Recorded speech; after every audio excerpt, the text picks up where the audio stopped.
All right, Mr. G Math, right? Coming at you live. There you go. Coming at you live. We are prepping. Thank you.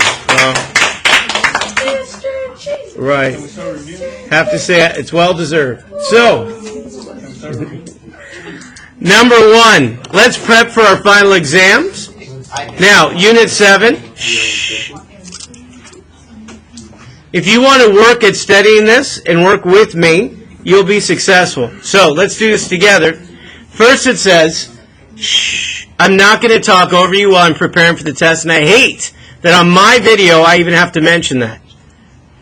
So, sketch the region in the first quadrant bounded by that function using your graphing calculator. So, let's do this together. Turn on your calculator.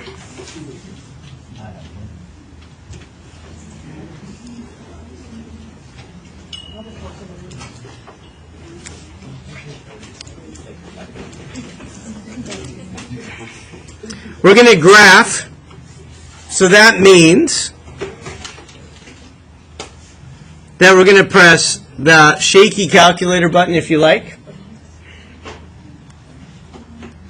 And then if you see a graph there, just delete it and we can start fresh. So you can press Document, File, and you can delete it. Or what's a better way to delete it? Let's try it again. Let's press Menu instead. So let's press Menu, and then Action, and then Delete All. So press the Tab button, and what we're going to type in is that equation. So I'm going to actually use the fraction button. So I'm going to go fraction 7 over 10. Do you know where the fraction button is? So if you look really carefully above the divide sign, if you press the control button and then divide, you can then type in a fraction. So I'm going to go fraction. So it's 7 over 10, then x. Be careful here. We're going to go multiply and then ln. I know you don't see it, but if you just type in x and then ln beside each other, the calculator is not going to assume that means multiplying. So we need to multiply. Then we're going to type in negative 2x cubed plus 5x plus 8. Now, when we graph it, we need to change the window. So we only want the first quadrant. My window is very small right now. So I'm going to go to Window. So I'm going to press Menu. I'm going to go to Window and customize it. So quadrant 1 means the x minimum is going to be 0. I'll make the x max 10 for now. The y minimum is going to be 0. And I'll make the y max 10 for now. And then I'm going to graph it using that window for the first quadrant.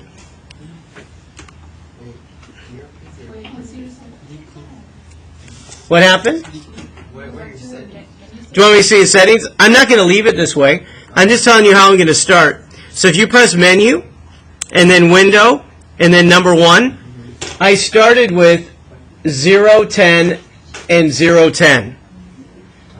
So I don't want any negative numbers for x and any negative numbers for y. I just want to see what it looks like, right?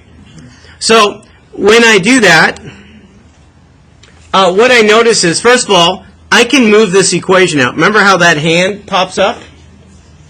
Hold down the hand so it closes, and then you can move it away.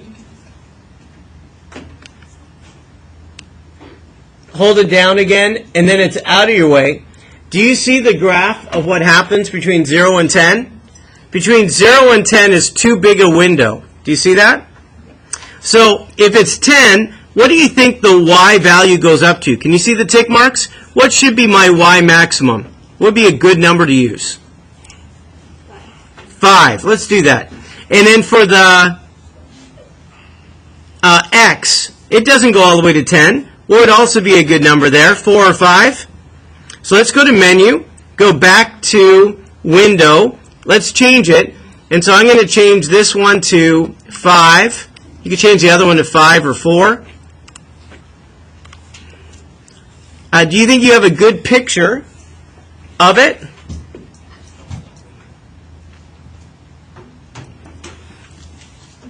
So first of all, do you see the shape of what it looks like?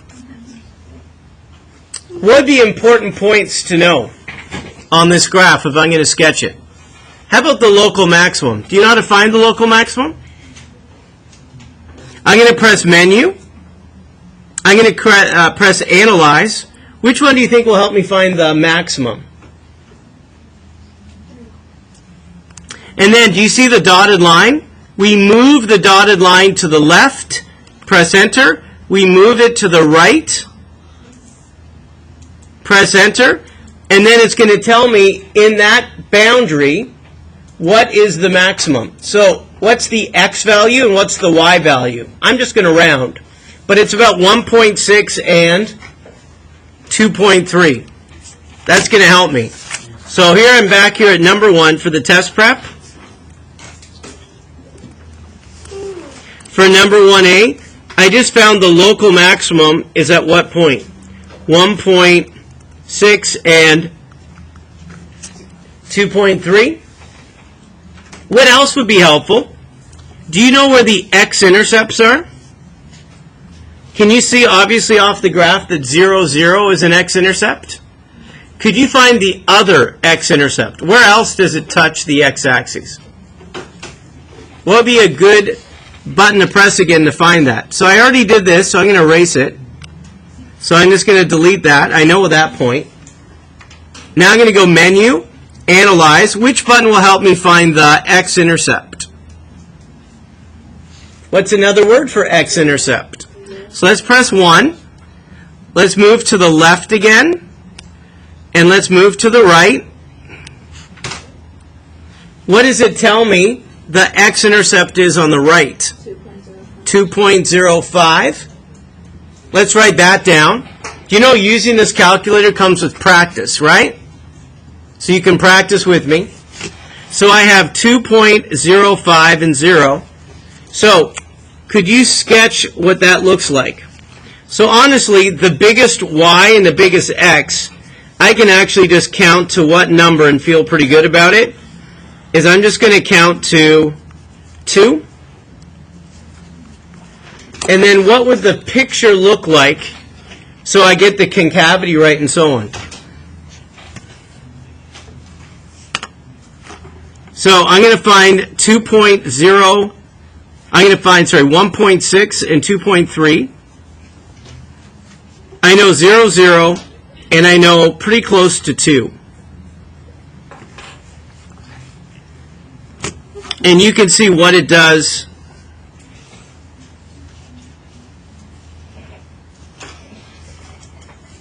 And can you sketch it? Are we together on this? Yes, sir. I'm not doing this just as an exercise, but knowing what you will see on the exam. Got it? So 1A is, are you able to use your calculator to sketch it? Can you change the window to what you need? If there's a maximum or minimum, could you find it? Could you find the intercepts if you needed to, and then put it all together, right, with a sketch? All right, what does Part B ask you to find? It says find the derivative at what number? 1.881. All right, and again, we're going to round that to 3 decimal places. So let's go back again. See our graph?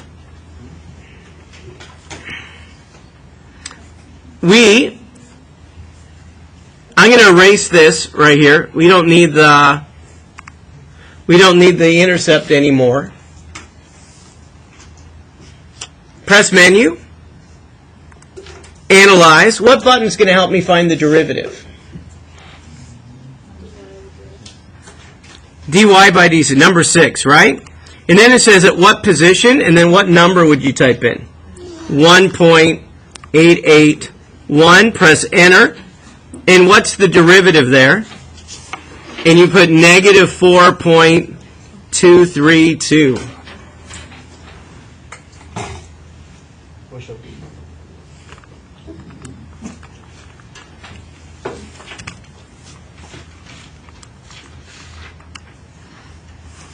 Can you do that with your calculator? Part C says, solve this equation. 7 over 10 x negative 2x squared plus 5x plus 8 equals 0. Believe it or not, we already answered this. What are the two answers? What x value gives you the answer 0? What's that the same thing as asking? The x-intercepts, right? So you can use your graphing calculator to solve the equation. So what's the answer? 0 and 2.05. We want it to 3 decimal places. You remember what was after the 5? Was it a 1? And then what? We need 3 decimal places. Should it be a 0 after the 5? Or do you forget? So in case you forgot, menu, analyze, 0. And then I'm just going to again move right and then move left and then right. It's 2.050 because you can truncate, or 2.051. Both are good. But those are the solutions for C. Part D. What does Part D ask you to do? Set up an integral to do what? Find the area of the region. So do you see this area right here? If I said find the area of that, what would you do to begin with? You'd integrate from 0 to 2.05. I'm going to use 1 and round it up. What would go inside? 7/10 x ln negative 2x cubed plus 5x plus 8 dx. That would give you the area. We're going to use the graph again to answer this.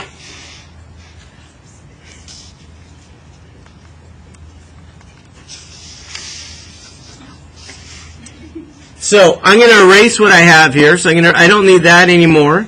I'm going to delete it. I don't need this derivative anymore. Delete it.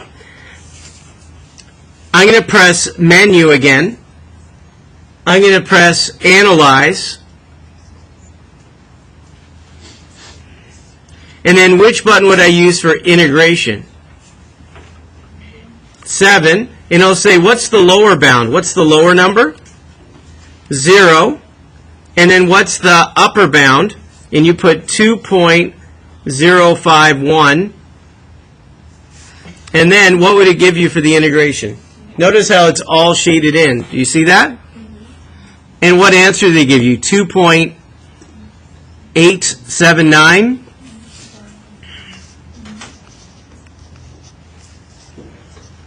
Or you could write 2.880. Both would be a good answer. Do you know how to set up your integration? Do you know how to use your calculator if it's a graph, how to integrate with the graph? Using the lower number and the upper number and doing it. Using your calculator is a skill to practice. And don't take it for granted. E. It says, set up an integral for the volume of a solid formed by revolving the region around the x-axis. So if I'm going to revolve this region around the x-axis, will that be a disc or a washer when you revolve it around? A disc, right? And for a disc, if you do the cross-section, it's a circle. And the formula for a circle is pi. And we're going to integrate, again, from 0 to 2.051. And it's r squared, right? What's going to represent the radius every time as you revolve around here? And the radius is going to be your y-coordinate. So whatever your y-coordinate is, when you revolve it around, that y-coordinate will be half the diameter. So what is the radius of this? Whatever the y-coordinate is. And what does y equal? And we put it in. So that is 7/10 x ln negative 2x cubed plus 5x plus 8. And then what am I going to do with that? It's pi r squared dx. All right. Could you use your calculator to calculate that volume? This is not going to be done through the graph. Okay? So we need to go back to where we calculate. So where we calculate, we're going to type in pi, and then we're going to integrate. And we're going to integrate from 0 to 2.051. Now, I don't think it'll allow me to do it, but I'm going to try. What was it defined as again? Was it Y1 or F1? I don't know. I don't think it's going to allow me to just plug it in. I think I have to type it in again. And it's good practice anyways to type in. So I'm going to type in 7/10 x times ln, and then I'm going to keep typing negative 2x cubed plus 5x plus 8 dx. Oh, and what do I have to do at the end there? Delete that. Is I need to square it, right?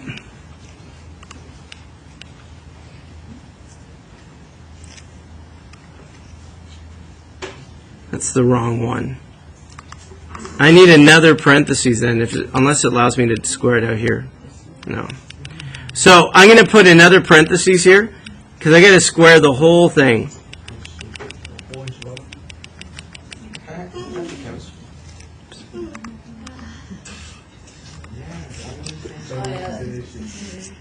All right.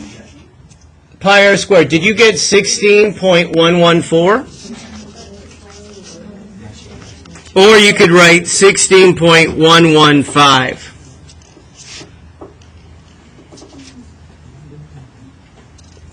So that's the volume by taking the region, revolving it around the x-axis. F says set up an integral for the volume using square cross-sections. If you have square cross-sections, do we have pi in the formula for the area of a square? No pi. Now, what is the formula for a square?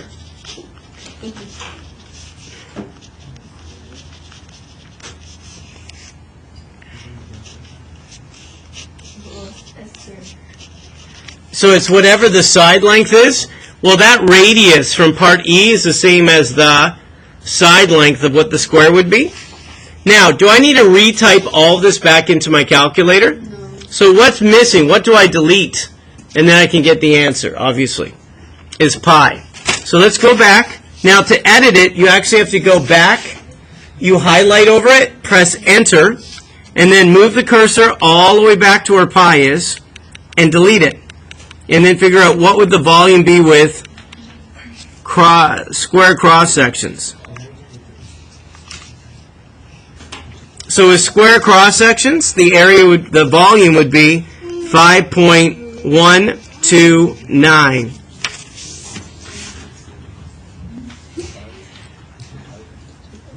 All right, we're going to do one more. So number one was a doozy. Lots of steps to it. Here's part G. So the last one we're going to do right now. Then we're going to do the rest when I see you next time. Set up an integral for the volume of region using what? Semicircle cross sections. Does that formula for a semicircle, does that involve pi? So we're going to start with pi. We're going to integrate from 0 to 2.051. Now on the side I'm going to remind you that this 1/2 pi r squared, I don't want the whole circle. How much of the circle do I want? 1/2. I'm going to put 1/2 in front here. 1/2. means the same as divided by 2. I'm going to put that in front of the integration. Then, when I type this in, it'll be 7 over 10x ln negative 2x cubed plus 5x plus 8.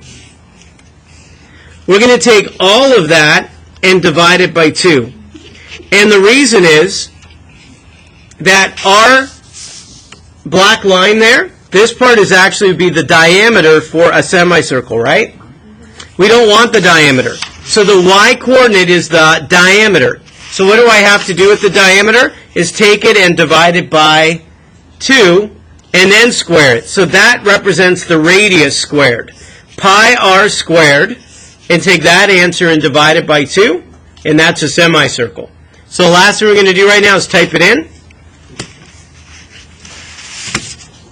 So let's see if I don't have to retype everything back in again. So I'm going to go back again, but this time in front of the integration, I'm going to put pi over 2. So again, I'm going to put pi over 2. And then I need to take this answer inside, and what do I need to make sure I do? You can either have a fraction, but do you see how I just neatly put down divided by 2 at the end? And then what would the volume be using semicircles? And the answer is 2.014. All right, so that was question number 1 with a bunch of parts to it. We'll continue this video with the other questions another time.